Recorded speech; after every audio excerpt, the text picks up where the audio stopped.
VS classes के official YouTube channel पर आप सभी का स्वागत है। उम्मीद करती हूँ आप सभी अच्छे होंगे और अच्छे से पढ़ाई कर रहे होंगे। तो आज हम देखेंगे भारत के पठार के बारे में। इससे पहले मैंने आपके पूरे 5 टॉपिक जैसे कंप्लीट करा दिए, जैसे भारत का पर्वत के बारे में बता दिया, मिट्टियों के बारे में बता दिया मैंने, खनिज के बारे में बता दिया, ठीक है, और वनस्पति के बारे में बता दिया पूरा, और उद्योग के बारे में भी पूरा मैंने बता दिया भारत के। आज मैं स्टार्ट करूँगी भारत के पठार के बारे में कि भारत का पठार क्या होता है, इसमें कौन सी कृषि होती है, कौन सी मिट्टियाँ होती हैं, ये सारी चीज़ों के बारे में आज हम देखेंगे, ठीक है, इस लेक्चर में। तो ये हमारा जो लेक्चर है वो कौन सा होगा, 6 होगा, ठीक है। इससे मैंने पूरे 5 लेक्चर कंप्लीट करा दिए हैं, ठीक है, पूरे भारत का सारी चीज़ें, ठीक है, मिट्टी हो गया, पर्वत, वनस्पति हो गया, ये सारी चीज़ें मैंने करा दी, तो आप जाके वहाँ पर देख सकते हैं इसको, ठीक है। तो आज हम देखेंगे भारत का पठार के बारे में कि पठार होता क्या है, ठीक है, उसके बारे में देखेंगे, पठार के प्रकार देखेंगे और भारत में कौन कौन से पठार हैं, ठीक है, और उसमें कौन सी कृषि होती है, कौन सी मिट्टियाँ होती हैं, ये सारी चीज़ें आज हम इस लेक्चर में देखेंगे, ठीक है। तो चलिए स्टार्ट करते हैं। तो सबसे पहले हम देखेंगे कि भारत के जो पठार है, ठीक है, पठार होता क्या है उसके बारे में देखेंगे। तो पठार जैसे कि क्या हो जाएगा आपका, जैसे मैदान वाला एरिया है, ठीक है, इसमें क्या हो जाएगा, अचानक से क्या होगा, एक उठा हुआ हिस्सा, ठीक है, जो उठा हुआ हिस्सा हो लेकिन क्या हो, सपाट हो, तो वो क्या कहलाता है, पठार कहलाता है। और एक तरफ क्या होता है, जैसे कि इसमें आप देख सकते हैं, जैसे कि क्या होता है, एक तरफ क्या उठा हुआ हिस्सा है लेकिन क्या है, इसमें नुकीला है, तो वो क्या होगा, पर्वत, ठीक है, मैंने आपको पर्वत के बारे में भी आपको बताया, ठीक है। और एक तरफ क्या हो जाएगा, उठा हुआ हिस्सा लेकिन क्या है, सपाट है, जैसे कि क्या हो गया, एक मेज हो गया, ठीक है, उसमें क्या होगा, उठा हुआ हिस्सा है और उसके किनारे किनारे क्या हो, ढलान वाला एरिया, ठीक है, तो वो क्या होता है, आपका पठार हो गया। ऊपर कैसे होगा, सपाट होगा, ठीक है, और किनारे किनारे क्या होगा, ढलान होगा, तो वो क्या होता है, आपका पठार कहलाता है, ठीक है। ढला सपाट हो गया या फिर लहरेदार हो गया, ये सारी चीज़ें क्या कहलाएगी, आपका पठार कहलाएगी। जैसे कि ये देखिए, इसमें क्या है, इसके जो किनारे किनारे साइड है वो क्या हो गए, ढलान या खड़ी चट्टान होते हैं, ठीक है। और यहाँ पर जो ऊपरी हिस्सा है वो कैसा होता है, सपाट होता है, लहरेदार होता है, तो वो क्या कहलाता है, आपका पठार कहलाता है, ठीक है। तो ये क्या हो जाएगा, आपका पठार हो जाएगा, जिसमें क्या होगा, एक मैदान होगा, तो मैदान से क्या होगा, वो घर भी ये होगा, ठीक, तो उसका अचानक से उठा हुआ हिस्सा, तो वो क्या कहलाएगा, आपका पठार, जो कैसा होना चाहिए, सपाट होना चाहिए, ठीक है, तो वो क्या कहलाता है, आपका पठार कहलाता है, ठीक है। तो ये हो गया पठार। अब जैसे कि इसके प्रकार देखते हैं, तो प्रकार कितने टाइप के होते हैं, 3 प्रकार के होते हैं, ठीक है। जो पठार हैं वो 3 प्रकार के होते हैं। पहला क्या हो जाएगा, ज्वालामुखी पठार हो जाएगा, फिर दूसरा क्या होगा, अवशिष्ट पठार हो जाएगा, फिर तीसरा क्या हो जाएगा, संरचनात्मक पठार हो जाएगा, ठीक है। जैसे कि ये हो गया ज्वालामुखी पठार, क्या होता है, तो ये क्या, जैसे कि ज्वालामुखी के जो रहता है, ठीक है, लावा, उनसे ये बनता है, ठीक है। कैसे बनेगा, लावे के क्रमिक प्रवाह और जमने से निर्मित होता है, मतलब कि जैसे कि ज्वालामुखी विस्फोट हुआ, उसका लावा निकला, अब जब लावा क्या हो जाता है, ठंडा आ जाता है, ठंडा हो जाता है, ठीक है, तो उससे क्या बनता है, आपका ज्वालामुखी का पठार बनता है, ठीक है। फिर उसके बाद ये क्या होता है, अवशिष्ट पठार। अवशिष्ट पठार में क्या हो जाएगा, ये जैसे कि पर्वतें हो गई, ठीक है, पर्वतें क्या हो जाती है, ऊपर से जैसे हवा हो गया, वर्षा हो गया, उसके क्या हो जाते हैं, घिसने की वजह से क्या हो जाए, अपरदन की वजह से वो क्या हो जाती हैं, सपाट हो जाती है, तो वो क्या कहलाएगा, आपका अवशिष्ट पठार हो गया। जैसे क्या होगा, लाखों वर्षों हवा पानी द्वारा पर्वतों के अपवर्तन से क्या होता है, निर्मित होता है, ठीक है, पर्वतों के क्या अपवर्तन से, जैसे हवा हो गया, वर्षा हो गई, बहुत सारे आ रहे, तो क्या होती है, वहाँ के जो ऊपरी जो हिस्सा रहता है वो क्या होता है, टूटता है, ठीक है, कहीं बारिश में पूरे नीचे गिर जाता है, तो ऊपर वाला जो हिस्सा है वो कैसा हो जाता है, सपाट हो जाता है, तो वो क्या बन जाएगा, आपका अवशिष्ट पठार बन जाएगा, ठीक है। फिर उसके बाद आपका संरचनात्मक पठार, जैसे कि क्या होता है, पृथ्वी का ऊपरी भाग भूपर्टी हो गया, ठीक है, भूपर्टी हो गया, तो उसमें क्या हो जाएगा, ऊपरी जो प्लेट रहता है, ठीक है, उसके क्या अचानक से उठ गया, ठीक है, जैसे कि टेक्टोनिक प्लेट, इसको क्या बोलते हैं, टेक्टोनिक प्लेट को विवर्तनिकी प्लेट कहा जाता है, ठीक है, उससे ये ऊपरी वाला हिस्सा सीधे क्या होता है, ऊपर उठने से बनता है आपका क्या, ये वाला संरचनात्मक पठार, भूपर्पट्टी से बनता है ये, ठीक है। ऊपरपट्टी से अचानक से जो उठा हुआ हिस्सा रहता है वो क्या कहलाएगा, आपका संरचनात्मक पठार, ठीक है। ये हो गया आपका 3 टाइप, जैसे कि पहला क्या हो गया, ज्वालामुखी पठार, दूसरा क्या हो गया, अवशिष्ट पठार, और तीसरा क्या हो गया, संरचनात्मक पठार। अब देखेंगे कि जो भारत में कितने प्रकार के जो पठार हैं वो पाए जाते हैं, ठीक है। तो यहाँ पर जो प्रमुख हैं, ठीक है, जो आपके प्रमुख कितने प्रकार के भारत में जो पठार हैं वो 6 प्रकार के। पहला क्या हो जाएगा आपका, जैसे कि मालवा का पठार, ठीक है, ये मध्य भारत में पाया जाता है। फिर दूसरा क्या होगा, बुंदेलखंड का पठार, ठीक है, ये क्या होगा, मध्य प्रदेश और उत्तर प्रदेश के बीच सीमावर्ती क्षेत्र में पाया जाता है बुंदेलखंड का पठार, ठीक है। फिर उसके बाद अगला क्या है, बघेलखंड का पठार, ठीक है।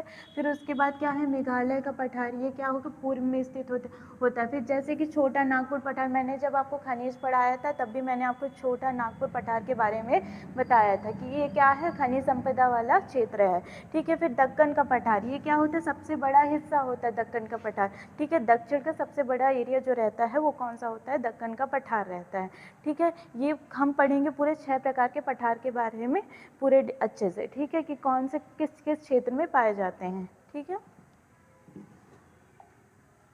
फिर उसके बाद अगला है क्या है, जैसे कि पहला देख रहे हैं हम कौन सा, दक्कन का पठार, ठीक है। दक्कन का पठार कैसा होता है, ज्वालामुखी पठार जैसा का बना होता है, ठीक है। इसमें क्या, लावे के उसमें दक्कन ट्रैप के चट्टानों से मिलकर बना होता है, ठीक है। जैसे कि क्या होगा, ज्वालामुखी दरारी उत्कीर्णन से ये क्या होता है, बनता है, ठीक है। ज्वालामुखी के जो पर्दन हुए चट्टान रहते हैं, ठीक है, जो लावा है, ठीक है, उसके ठंडे होने से क्या होता है, वो काले कलर का हो जाता है एकदम से। तो उसमें जो मिट्टियाँ रहती हैं वो कैसी मिलती है, काली मिट्टी रहती हैं।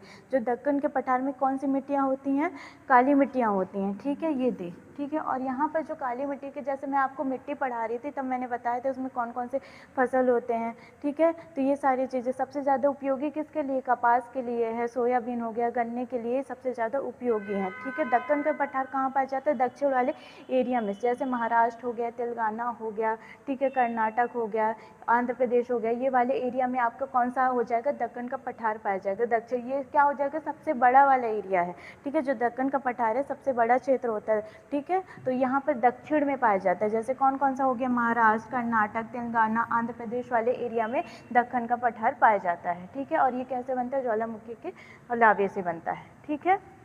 ये हो गया आपका दक्कन का पठार के बारे में। फिर अगला देखते हैं। फिर उसके बाद आता है अगला मालवा का पठार, ठीक है। ये कैसे होता है, जैसे कि मुख्य रूप से ज्वालामुखी, विंध्य और अरावली के बीच स्थित होता है, ठीक है। जैसे कि आपका मध्य प्रदेश वाला हिस्सा, ठीक है, मध्य प्रदेश का पश्चिमी वाला एरिया, ठीक है, वहाँ पर कौन सा हो जाता है, मालवा का पठार कहा जाता है, ठीक है। वहाँ पर कौन सी काली मिट्टियाँ पाई जाती हैं, और वहाँ पर क्या होता है, सोयाबीन के लिए सबसे प्रमुख रहती हैं, ठीक है। मध्य प्रदेश जो रहता है वो सोयाबीन के लिए सबसे ज़्यादा प्रमुख है, ठीक है। इसमें मैंने आपको बताया था, जब मिट्टी बढ़ा रही थी सारी चीज़ें मैंने बताया था कि कौन से एरिया में कौन सी मिट्टियाँ पाई जाती हैं, ठीक है। तो यहाँ भी कौन सी होंगी, काली और भूरी मिट्टी पाई जाएगी, ठीक है, मालवा के पठार में, ठीक है। जिसमें थोड़ा सा क्या हो जाएगा, जैसे राजस्थान वाला एरिया कुछ हो जाएगा, कुछ आपका मध्य प्रदेश वाला एरिया हो जाएगा। जैसे मध्य प्रदेश का कौन सा क्षेत्र हो जाएगा, मालवा क्षेत्र। और यहाँ पर कौन सा जो सबसे ज़्यादा जो पाया जाएगा, आपका कौन सा फसल पाया जाएगा, मैंने अभी बताया था आपको, सोयाबीन हो गया, ठीक है, सोयाबीन हो गया, गेहूं हो गया, ये सारे, और कपास हो गया, ठीक है। कपास के लिए भी आपका मध्य प्रदेश वाला एरिया सबसे ज़्यादा प्रमुख है, ठीक, कपास हो गया। और कौन सा हो जाएगा आपका, सोयाबीन वाला एरिया, काली मिट्टी में इसमें ज़्यादा बोया जाता है, ठीक है। तो ये हो गया आपका, जैसे मालवा का पठार कहाँ पाया जाता है आपके, ये मध्य प्रदेश हो गया, और राजस्थान का कुछ एरिया हो गया, ठीक है। ये देखिए, गुजरात का कुछ हिस्सा, मध्य प्रदेश का सबसे कौन सा हिस्सा हो जाएगा, पश्चिमी वाला हिस्सा हो जाएगा, ठीक है, पश्चिमी वाला। तो ये जैसे कि आपका उज्जैन वाला एरिया हो गया, ठीक है, इंदौर वाला एरिया, ये सारी चीज़ कौन सा होगा, पश्चिमी वाला एरिया। यहीं पर सबसे ज़्यादा कौन सा मिट्टी पाया जाएगा, यहाँ पर काली मिट्टी पाया जाएगा, और इसी को मालवा का पठार भी कहा जाता है, ठीक है। ये चीज़ों को याद किया। और ये कैसे बनता है, ज्वालामुखी के वाले चट्टानों से बनता है, ठीक है, पठार से। ये हो गया आपका, काली मिट्टी यहाँ पाया जाता है, और भूरी मिट्टी, और कौन सा फसल यहाँ पर पाया जाता है, सोयाबीन और गेहूँ, कपास, ये हो गया, ठीक है। ये हो गया आपका मालवा का पठार। फिर अगला देखते हैं। फिर जैसे कि छोटा नागपुर पठार, मैंने आपको पिछले वीडियो में बताया था सारी चीज़ें कि छोटा नागपुर पठार क्या होता है, ये खनिज संपदा वाला क्षेत्र होता है, ठीक है। यहाँ पर जैसे लोहे हो गया, अभ्रक हो गया, ठीक है, बॉक्साइट हो गया, मैंगनीज, सारे मतलब खनिज पाए जाते हैं, ठीक है। और जिसमें जैसे कि झारखंड वाला जो एरिया है सबसे ज़्यादा है, ठीक है, झारखंड। फिर यहाँ पर उड़ीसा हो गया, पश्चिमी बंगाल वाला एरिया पूरा कौन सा हो जाएगा, छोटा नागपुर वाला क्षेत्र, ये पठार है, ठीक है। और यहीं पर क्या हो जाएगा, जैसे कि ये इसी को खनिज संपदा वाला क्षेत्र कहा जाता है, यहाँ सबसे ज़्यादा खनिज पाया जाता है, इसलिए इसको भारत का रूर भी कहा जाता है, ठीक है। यहाँ पर कौन कौन कौन सा एरिया होगा, झारखंड, पश्चिमी बंगाल, उड़ीसा, छत्तीसगढ़। और इसे क्या कहा जाता है, खनिज संपदा वाला रहता है, इसलिए भारत का रूर कहा जाता है। और यहाँ पर कौन सी मिट्टियाँ पाई जाएगी, तो यहाँ पर लाल पीली मिट्टी पाई जाएगी, ठीक है। और यहाँ पर कैसे होता है, लोह तत्वों की अधिकता होती है, मतलब कि यहाँ पर लोहे जो सबसे ज़्यादा अधिक में पाए जाएंगे। ये सारी चीज़ें मैंने आपको खनिज संपदा जब मैं पढ़ा रही थी, सारी चीज़ें मैंने आपको बताया था, ठीक है। फिर यहाँ पर जो जैसे कि फसल हो गया, फसल कैसे होंगे, तो यहाँ पर मोटे अनाज होंगे, लोहे होंगे, जैसे कि लोहे, आयरन यहाँ पाया जाता है, तो यहाँ पर कौन सा हो जाएगा आपका, जैसे कि मोटे अनाज ज़्यादा पाएगा जाएगा, ठीक है। जैसे कि क्या हो जाएगा, चावल, मक्का, खनिज संपदा है, तो यहाँ पर क्या खनिज पाया जाएगा। और जैसे अनाज में क्या पाया जाएगा आपका, चावल हो गया, मक्का हो गया, ये वाले आपके फसल पाए जाएंगे, ठीक है। ये क्या हो गया आपका छोटा नागपुर पठार वाला एरिया हो गया, ठीक है। फिर उसके बाद आते हैं जैसे बुंदेलखंड का पठार, ठीक है। अब बुंदेलखंड का पठार कैसे होगा, जैसे कि उत्तर प्रदेश और मध्य प्रदेश के सीमावर्ती क्षेत्र में ये पाया जाता है। अभी मैंने जब आपको पूरा मैप दिखाया था, तब मैंने आपको दिखाया था कि ये कहाँ पाया जाता है। यहाँ पर जो एरिया है, जैसे कि उत्तर प्रदेश और मध्य प्रदेश की सीमा पर ये होता है, ठीक है। अब यहाँ पर क्या होता है, जैसे कि प्राचीन ग्रेनाइट और निस चट्टानों से बना अवशिष्ट। अब ये कौन सा पठार हो जाएगा, जैसे हमने 3 प्रकार के पठार पढ़े थे, ठीक है। पहला ज्वालामुखी पठार हो गया, दूसरा कौन सा होगा, अवशिष्ट पठार, तीसरा कौन सा होगा, संरचनात्मक। तो ये किसके अंतर्गत आ जाएगा, ये आ जाएगा आपके अवशिष्ट पठार के अंतर्गत आ जाएगा। और ये किस चट्टानों से मिलकर बना है, ग्रेनाइट और निस चट्टानों से मिलकर बना है, ठीक है। और यहाँ पर जैसे कि कौन सी मिट्टियाँ पाई जाएगी, तो यहाँ पर हो जाएगी मिश्रित लाल होगी और काली मिट्टी हो जाएगा। जैसे कि यहाँ पर कुछ मध्य प्रदेश के कुछ एरिया में क्या होती है, लाल भी मिट्टी पाई जाती है और काली भी मिट्टी पाई जाती है, ठीक है। और ये कौन सा है, बुंदेलखंड का पठार है, ठीक है। तो ये कौन सा एरिया हो जाएगा, जैसे कि उत्तर प्रदेश और मध्य प्रदेश के बीच क्या वाला सीमावर्ती वाला क्षेत्र हो जाएगा, ठीक है। तो ये क्या होगा, और यहाँ पर क्या होता है, जिससे जो मिट्टियाँ हैं, ठीक है, उसकी जल धारण की जो क्षमता रहती है वो क्या होती है, बहुत कम होती है, ठीक है। यहाँ पर क्या होता है, पानी की कमी रहती है, ठीक है। तो यहाँ पर क्या होता है, कम पानी वाली फसलों के लिए उपयुक्त होती है। जैसे कि यहाँ पर क्या हो जाएगा, दलहन फसलें होंगी, दलहन जैसे कि आपके अरहर के दाल हो गए, ठीक है, चने के दाल हो गए, या फिर ये मटर हो गए, ज्वार बाजरा हो गया, ये सारी चीज़ें यहाँ पर आपके पाए जाएंगे फसल में, ठीक है। और ये कौन सा हो जाएगा, बुंदेलखंड का पठार। बुंदेलखंड के पठार में हमने क्या क्या देखा, जैसे ये कौन से क्षेत्र में पाया जाएगा, उत्तर प्रदेश और मध्य प्रदेश के बीच वाले एरिया में पाया जाएगा, ठीक है। और यहाँ पर क्या हो जाएगा, जैसे कि किस चट्टानों से मिलकर बना है, ग्रेनाइट और निस चट्टानों से मिलकर बना है। जैसे आपके एग्जाम में पूछा भी जा सकता है कि जो बुंदेलखंड का पठार है वो किस चट्टानों से मिलकर बना है, तो आप आंसर दे सकते हैं ग्रेनाइट और निस चट्टानों से मिलकर बना है। और यहाँ पर जैसे मिट्टियाँ कौन सी पाई जाएगी, मिश्रित और काली मिट्टी पाई जाएगी, ठीक है, जो क्या होती है, कम उपजा होती है। और यहाँ पर कैसी फसलें होती है, दलहन फसलें होती हैं, ज्वार हो गया और बाजरा हो गया, ठीक है। ये हो गया आपका बुंदेलखंड वाला। फिर अगला देखते हैं बघेलखंड का पठार। ये मध्य प्रदेश का पूर्वी भाग होता है और उत्तर प्रदेश का कुछ हिस्सा, मतलब कि मध्य प्रदेश का कौन सा हिस्सा, पूर्वी वाला, ठीक है, पूर्वी वाला हिस्सा हो जाएगा आपका ये बघेलखंड के पठार में, ठीक है। और ये कैसे बनता है, विभिन्न चट्टान प्रणाली का हिस्सा होता है, ठीक है, जो बीच का जो एरिया रहता है, ठीक है, जैसे कि भारत है, उसका जो किनारे का जो हिस्सा है वो कौन सा हो जाएगा, विभिन्न क्षेत्र हो जाएगा, ठीक है। तो वो वाले क्षेत्र में कौन सा पाया जाएगा, आपका बघेलखंड का पठार पाया जाएगा। और यहाँ पर जो मिट्टियाँ हैं वो कैसी मिट्टियाँ पाई जाएंगी, लाल और पीली मिट्टी पाई जाएंगी, ठीक है। और ये किन फसलों के लिए सबसे ज़्यादा उपयुक्त होंगी, तो चावल हो गया, गेहूँ हो गया, ठीक है। आपके ये जो पूर्वी वाला एरिया है, ठीक है, मध्य प्रदेश को पूर्वी वाला एरिया है, वहाँ पर कौन से चावल हो गया, गेहूँ हो गया, सबसे ज़्यादा होते हैं, ठीक है। और जो इधर वाला एरिया है, ठीक है, मालवा पश्चिमी वाला एरिया, वहाँ पर कपास हो गया, सोयाबीन हो गया, इधर वाले सबसे ज़्यादा होता है, ठीक है। इस चीज़ों को ये ध्यान रखिएगा, एग्जाम में ऐसे पूछे जाते हैं क्वेश्चन में, ठीक है। तो ये हो गया आपका कौन सा एरिया, कौन सा हो जाएगा आपका पठार, बघेलखंड वाला, जो किस हिस्से में पाया जाता है, जो मध्य प्रदेश के पूर्वी क्षेत्र में पाया जाता है और उत्तर प्रदेश का कुछ हिस्सा रहता है, ठीक है। और यहाँ पर कौन सी मिट्टी पाई जाती है, लाल पीली मिट्टी पाई जाती है, और किसके लिए उपजाऊ होती है, चावल और गेहूँ के लिए ज़्यादातर उपजाऊ होती है, ठीक है। तो इस चीज़ों का आप ध्यान रखिएगा, ठीक है। फिर उसके बाद आता है मेघालय का पठार, ठीक है। ये भारत के कौन से साइड दिशा में पाया जाएगा, तो ये होगा आपका पूर्वी क्षेत्र, ठीक है, पूर्वी वाले क्षेत्र में। लेकिन यहाँ पर क्या होता है, जैसे कि ये दो नदियों को जैसे कि बांटता है, जैसे कि क्या हो जाएगा आपका ये ब्रह्मपुत्र और क्या होगा गंगा, ठीक है, इनको क्या करता है, विभाजित करता है। और बीच में एक तो पठार जो रहता है वो उसको क्या कहा जाता है, मलांदा कहा जाता है, ठीक है। ये जैसे कि क्या होगा, प्रायद्वीपीय पठार का ही विस्तार होता है, मलांदा गैप द्वारा क्या होता है, अलग होता है। मलांदा गैप क्या होता है, जैसे कि आपका ये भारत ये पूर्वी वाला हिस्सा है, ठीक है, यहाँ पर जो हिस्सा बीच का जो हिस्सा है, ठीक है, वो किस यहाँ पर अलग करता है, किसको, गंगा और ब्रह्मपुत्र को क्या करता है, अलग करता है, ठीक है। और उसको क्या कहते हैं, मलांदा गैप कहते हैं, ठीक है। जो बीच में जो आपके गैप बना है तो उसको क्या कहा जाता है, मलांदा गैप कहा जाता है, ठीक है। तो इस चीज़ों को आप ध्यान रखिएगा कि मलांदा गैप किसे कहा जाता है, तो ये क्या कहा, ये जो बीच में जो गैप है, ठीक है, पूर्वी हिस्से में जो गैप है बीच में, तो वो क्या हो जाएगा आपका, और किससे किस कारण से गैप है, जो ब्रह्मपुत्र और गंगा नदी को क्या करता है, अलग करता है, ठीक है। तो ये क्या हो जाएगा आपका मलांदा गैप होगा। यहाँ पर कौन सा जैसे कि मिट्टी पाया जाएगा, तो लैटेराइट और लाल दोमट मिट्टी पाया जाएगा, ठीक है।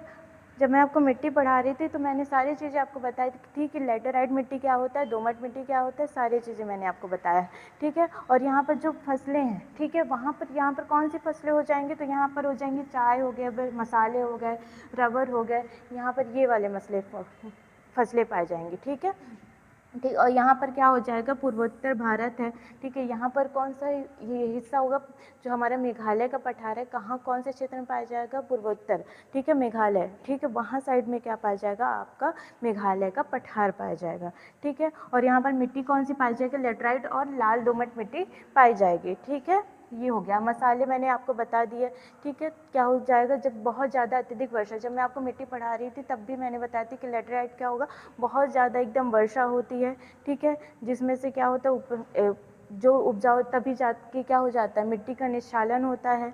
फिर उसके बाद यहाँ पर क्यों कौन सा बागान वाली फसलें लगाते हैं, कौन सा हो जाएगा, चाय हो गया, मसाले हो गए, ठीक है, और रबर हो गए, ये वाले यहाँ पर फसलें का प्रयोग किया जाता है, ठीक है, उगाया जाता है। फिर अब देखते हैं, अब सारे जितने पठार हमने पढ़े हैं, ठीक है, अब सारे का क्या करते हैं, एक चार्ट में हम देखते हैं, ठीक। तो इसमें क्या हो जाएगा, जैसे पठार का नाम क्या होगा, दक्कन, ठीक है। दक्कन का पठार कहाँ कौन से स्थान में पाया जाएगा, महाराष्ट्र, मतलब कि दक्षिण वाले क्षेत्र में पाया जाएगा, ठीक है। और यहाँ पर जो मुख्य मिट्टी है वो कौन सी हो जाएगी, काली मिट्टी हो जाएगी। और यहाँ पर जो प्रमुख फसलें हैं वहाँ कौन से हो जाएंगे, कपास हो जाएंगे और गन्ने हो जाएंगे, ठीक है। फिर उसके बाद मालवा का पठार हो जाएगा, यहाँ ये कौन सा हो जाएगा, मध्य प्रदेश या फिर पश्चिमी वाला क्षेत्र हो जाएगा, ठीक है। और यहाँ पर कौन सी मिट्टी पाई जाएगी, काली या भूरी मिट्टी पाई जाएगी। और यहाँ पर क्या होता है, कौन सी फसल होगी, सोयाबीन और गेहूं की फसल होगी, ठीक है। फिर उसके बाद क्या हो जाएगा, छोटा नागपुर पठार हो जाएगा, ठीक है। फिर इसके बाद कौन सा क्षेत्र होगा, झारखंड वाला क्षेत्र होगा या पूर्व वाला क्षेत्र होगा, ठीक है। और यहाँ पर मिट्टी कौन सी पाई जाएगी, लाल पीली मिट्टी पाई जाएगी। और जहाँ पर कौन सा प्रमुख फसल होगा, चावल हो गया, मक्का हो गया, और ये क्या होता है, खनिज संपदा वाला क्षेत्र होता है, ठीक है। फिर उसके बाद क्या होगा, बुंदेलखंड, ठीक है। बुंदेलखंड का पठार कहाँ पाया जाएगा, यहाँ यूपी हो गया, एमपी हो गया, सीमा, मतलब यूपी और एमपी के सीमा वाले क्षेत्र में ये जो बुंदेलखंड का पठार है वहाँ पर पाया जाएगा, ठीक है। और यहाँ पर कौन सी मिट्टी हो जाती है, मिश्रित मिट्टी पाई जाती है, ठीक है। और यहाँ पर क्या प्रमुख फसलें क्या हो जाएंगी, दलहन हो गया, ज्वार बाजरा वाले फसल यहाँ पर उगाए जाएंगे, ठीक है। फिर उसके बाद आता है आपका बघेलखंड वाला, ठीक है। बघेलखंड का पठार यहाँ पर क्या हो जाएगा, पूर्वी एमपी का क्षेत्र आ जाएगा, ठीक है। पूर्व में जो एमपी वाले क्षेत्र है वो कौन सा हो जाएगा, बघेलखंड का पठार हो जाएगा, ठीक है। और यहाँ पर कौन सी मिट्टी पाई जाएगी, लाल पीली मिट्टी पाई जाएगी, ठीक है। और यहाँ पर कौन सा है, चावल गेहूँ यहाँ पर फसल होगा, ठीक है। फिर उसके बाद कौन सा हो जाएगा, मेघालय का पठार, ठीक है। ये कौन सा यहाँ का क्षेत्र हो जाएगा, पूर्वोत्तर वाला। और यहाँ पर मिट्टी कौन सी पाई जाएगी, लेटेराइट मिट्टी पाई जाएगी। और यहाँ पर फसल कौन से उगाए जाएंगे, तो यहाँ पर चाय हो गया, मसाले हो गए, रबर हो गया, ठीक है, ये फसलें उगाई जाएंगी। ये पूरे हो गए आपके कितने, पूरे 6 पठार के बारे में मैंने आपको सारी चीज़ें बता दी हैं। जैसे कि पठार क्या होता है, पठार के प्रकार कितने हैं ये भी बता दिए, और हमारे भारत के पूरे पठारों के बारे में बता दिया कि कौन सा पठार किस क्षेत्र में पड़ेगा, ठीक है, कौन सी फसल वहाँ उगाई जाएगी, कौन सी मिट्टियाँ होंगी, ये सारी चीज़ें मैंने आपको बता दिया है, ठीक है। तो उम्मीद करती हूँ वीडियो पसंद आई होगी, तो वीडियो को लाइक एंड सब्सक्राइब करिएगा।